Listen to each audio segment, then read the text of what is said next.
अस्सलाम वालेकुम दोस्तों। चीफ जस्टिस उमर अता बंदयाल बंद गली में फंस चुके हैं। नवाज शरीफ ने जो सियासी चाल चली थी, मौलाना फजल रहमान ने जो सियासी कार्ड खेला था, अब लगता यह है कि चीफ जस्टिस उमर अता बंदयाल के पास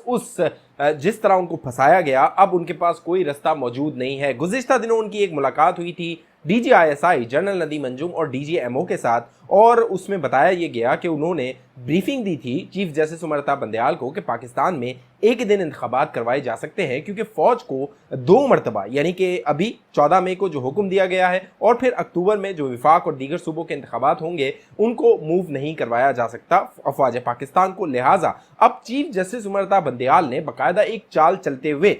इसको अपने मफाद के लिए इस्तेमाल करने की कोशिश की। ये वीडियो आप आखिर तक देखेंगे, आपको समझ आ जाएगा इस पूरे मामले में 17 सितंबर का आखिर क्या खेल है। मामला ये हुआ जब DGISI और DGMO की चीफ जस्टिस से मुलाकात हो गई, तो DGISI और DGMO को चीफ जस्टिस की जानिब से बताया गया कि सुप्रीम कोर्ट ऑफ पाकिस्तान ने एक फैसला दे दिया है, लिहाजा अब सुप्रीम कोर्ट के लिए उस फैसले से पीछे हटना मुश्किल हो जाएगा, क्योंकि हमारी भी इज्जत है, हमारी इज्जत जिल्लत में तब्दील हो जाएगी और हमें ये जो इमराडू यूथी हैं इनकी तरफ से जूते पड़ेंगे। लिहाजा मामला ये हुआ कि चीफ जस्टिस उमर अता बंदयाल ने अचानक एक petition supreme court of Pakistan में लगाई, और वो सुप्रीम कोर्ट ऑफ पाकिस्तान में जो पिटीशन लगाई गई, दिलचस्प बात यह है जब वो सुप्रीम कोर्ट ऑफ पाकिस्तान में दाखिल हुई उस वक्त सुप्रीम कोर्ट ऑफ पाकिस्तान का जो रजिस्ट्रार ऑफिस था वो बंद हो चुका था, उसका वक्त खत्म हो चुका था। शाम तकरीबन 5 बजे उस पिटीशन को लगाया गया और अगले दिन समाअत के लिए उसे मंजूर कर दिया गया। 3 रुकनी बेंच बना दिया गया जिसमें chief justice Umar Ata Bandial, justice Ijajul Hasan और जस्टिस मुनीब अख्तर को शामिल किया गया। फिर मामला ये हुआ कि वो जो पिटीशन दायर करने वाला था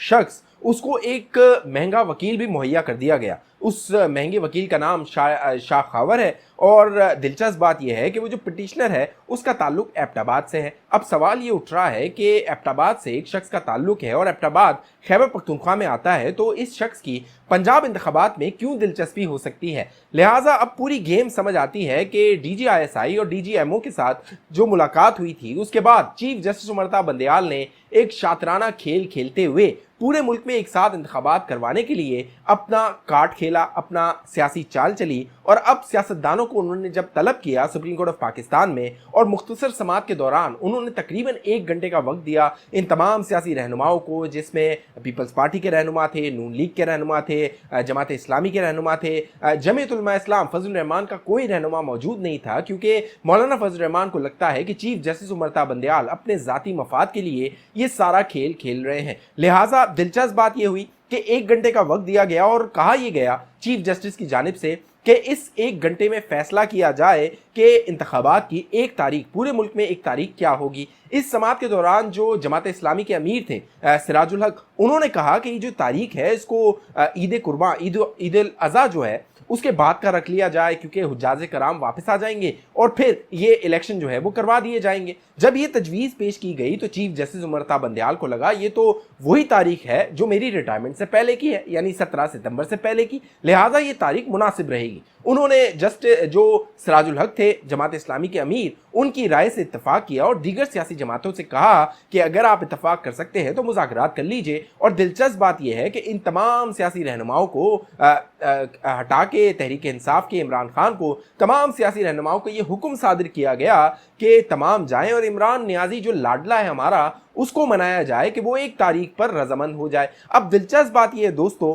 चीफ जस्टिस उमर अता बंदयाल जो खेल खेल रहे हैं और गुज़िश्ता समाअत में जो उन्होंने खेल खेलने की कोशिश की उसको मौलाना फजल रहमान भांप गए, क्योंकि जब 4 बजे समाअत शुरू होनी थी, वक्फा हुआ, इसी दौरान मौलाना फजल रहमान टीवी स्क्रीन पर आए, उन्होंने एक प्रेस कॉन्फ्रेंस की, और इस प्रेस कॉन्फ्रेंस से पहले बिलावल भुट्टो जरदारी मौलाना को जाके मनाने की कोशिश कर रहे थे, और उनकी कोशिश थी कि मौलाना फजल रहमान जो मुज़ाकरात की राग अलापा जा रहा है उस पर हामी बन लें और जो इमरान नियाजी लाडला है उसके साथ मुज़ाकरात शुरू कर दिए जाएं। जबकि जो मौलाना फजल रहमान थे उनका कहना था कि इमरान नियाजी पे भरोसा नहीं किया जा सकता, क्योंकि वो ये शर्त रख रहा है कि जब इंतखाबात हो जाएंगे, जब नताइज आ जाएंगे, तब मैं ये फैसला करूंगा कि उन नताइज को मैंने कबूल करना है या न कबूल करना है। मतलब कि जब इंतखाबात का नताइज मेरी मर्जी के मुताबिक आए तो मैं उन्हें कबूल करूंगा, अगर मेरी मर्जी के मुताबिक ना आए तो मैं दानली का रोना और दानली का शोर मचा दूंगा। लिहाजा मौलाना फजल रहमान ने इन जजेस को कहा कि अगर आपने सियासत करनी है तो आप अपने ओहदों से मुस्ताफी हो और सियासत आके कीजिए, सियासतदानों के साथ सियासत कीजिए। अब मामला ये है कि इस सारे मामले में जो खेल रचाया जा रहा है वो बड़ा दिलचस्प और बड़ा अनोखा है। इसमें जो निशाना है वो 2 जजेस हैं और वो दो जजेस हैं जस्टिस काजी फाइज ईसा और जस्टिस तारिक मसूद। अब मामला ये है कि ज़राए दावा करते हैं चीफ जस्टिस उमर अता बंदियाल एक और एक्सटेंशन लेना चाहते हैं और इसके लिए चीफ जस्टिस उमर अता बंदियाल को लगता है कि इमरान खान का दोबारा इक़्तिदार में आना लाजमी है। अब तक जो बात हो रही थी वो पंजाब में इंतखाबात के हवाले से हो रही थी। 4 अप्रैल को सुप्रीम कोर्ट के इन 3 जजों ने पंजाब में 14 मई को इंतखाबात का एक हुक्म सादर कर दिया था। अब 14 मई को इंतखाबात होते हुए नजर नहीं आ रहे, लिहाजा चीफ जस्टिस उमर अता बंदियाल कह रहे हैं कि 14 मई का हुक्म तो हम दे चुके हैं, लेकिन इसमें लचक दिखाई जा सकती है।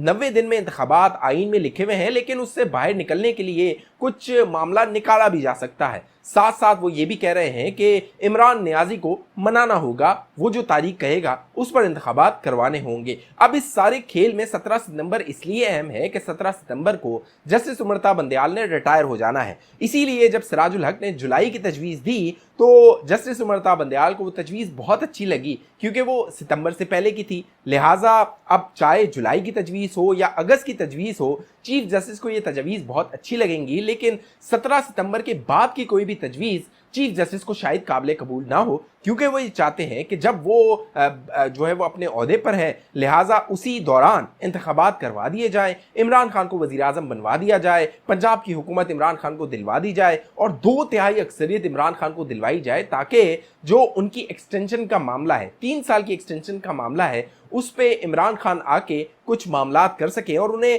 अगले 3 साल यानी कि 2025-26 तक एक्सटेंशन मिल जाए। इस दौरान 2 जजेस यानी जस्टिस काजी फाइज ईसा और जस्टिस तारिक मसूद रिटायर हो जाएंगे। उनके जो रस्ते का कांटा है वो रस्ते से हट जाएगा और मौजूदा हालात में यही दोनों सीनियर तरीन सुप्रीम कोर्ट ऑफ पाकिस्तान के जजेस हैं। ये जो पूरा खेल सुप्रीम कोर्ट ऑफ पाकिस्तान के चीफ जस्टिस की जानिब से रचाया जा रहा है, इन सियासतदानों को, जिसमें नवाज शरीफ, शहबाज शरीफ, मौलाना फजल रहमान, बिलावल भुट्टो, जरदारी और दीगर रहनुमा जो हैं वो खूब समझते हैं। इसीलिए मौलाना फजल रहमान ने प्रेस कॉन्फ्रेंस की तो उसके बाद चीफ जस्टिस उमर अता बंदियाल को अपनी समाअत 27 अप्रैल तक मौखर करनी पड़ी और DGISI और DGMO की मुलाकात के बाद जो तब्दीली सुप्रीम कोर्ट ऑफ पाकिस्तान में आई है, उससे साफ नजर आता है कि एक नया स्क्रिप्ट है जो लिखा गया है और तमाम मामलात उस स्क्रिप्ट के तहत आगे बढ़ाए जा रहे हैं, जिसमें जो चीफ जस्टिस हैं वो अपने मकासद हासिल करना चाहते हैं। अब दिलचस्प बात यह है कि ये रहनुमा, जो सियासी रहनुमा हैं, ये सवाल करते रहे इस समाअत के दौरान कि चीफ जस्टिस उमर अता बंदियाल चाहते हैं कि 1 घंटे में ये सियासी रहनुमा कोई हल निकालें और मुज़ाकरात करके एक तारीख पर मुत्तफिक हो जाएं। लेकिन दिलचस्प बात यह है कि सुप्रीम कोर्ट ऑफ पाकिस्तान के अंदर जो जजेस हैं उनके इख्तलाफात इतने बढ़ चुके हैं कि पिछले 1 साल से फुल कोर्ट का कोई इजलास नहीं हुआ। यानी कि ये जो तकरीबन 15 जजेस हैं सुप्रीम कोर्ट ऑफ पाकिस्तान में, ये साथ बैठ के चाय पीने को तैयार नहीं है, साथ बैठ के गुफ्तगू करने को तैयार नहीं है। लेकिन चीफ जस्टिस ऑफ पाकिस्तान की जानिब से सियासतदानों को कहा जाता है कि वो साथ बैठें और एक तारीख पर मुत्तफिक हो जाएं। अब मामला ये है कि जो इमरान खान है उसको इक़्तिदार में लाके एक लंबा प्लान है। लंबा प्लान ये बताया जाता है कि इमरान खान 18वीं तरमीम को ख़त्म करके मुल्क में सदारती निज़ाम नाफिज करना चाहता है और ख़ुद सदर पाकिस्तान बनना चाहता है और जो जमहूरी निज़ाम है पाकिस्तान का उसको लपेटना चाहता है। साथ साथ जो बैरूनी ताकतें हैं जो पाकिस्तान में अपना असर व रसूख बढ़ाना चाहती हैं, उनमें भी इमरान खान अपना कलीदी और अहम किरदार अदा कर सकता है। लिहाजा ये जो पूरा साजिश रचाई गई है, इसके ताने बाने वहाँ से जुड़ रहे हैं। बज़ाहिर तो आपको नज़र आता है कि तमाम मामलात स्मूथली चल रहे हैं, बिल्कुल ठीक चल रहे हैं। चीफ जस्टिस ने एक तारीख पर मुत्तफिक होने को कह दिया है, तो ये तो बहुत बड़ापन जाहिर किया है चीफ जस्टिस ने। लेकिन पीछे जो सियासत हो रही होती है, शायद वो आम पाकिस्तानी जो है वो उनके समझ नहीं आती, शायद वो उसको उस तरह जो है वो रीड नहीं कर सकते, उसको पढ़ नहीं सकते, उस एंगल से वो सोच नहीं सकते। इसीलिए हम इस चैनल पे आप दोस्तों को वो तमाम सियासी शरारतें जो ये जजेस सुप्रीम कोर्ट में बैठ के कर रहे होते हैं, हम आपको बताते रहते हैं। ये जो सियासतदान सियासी चालें चल रहे होते हैं, हम आपको बताते रहते हैं। लिहाजा ज़रूरी है कि आप ये हमारा चैनल सब्सक्राइब कीजिए, साथ घंटी का निशान है उसको लाजमी दबा दीजिए। फेसबुक पे देखने वाले दोस्त हमारे पेज को लाइक कीजिए, फॉलो कीजिए, इस वीडियो को लाजमी शेयर कर दीजिए। किस शहर किस मुल्क से ये वीडियो देख रहे हैं नीचे कमेंट करके बताइए। अगली वीडियो तक मुझे इजाज़त दीजिए, अपना ख्याल रखिएगा। पाकिस्तान जिंदाबाद।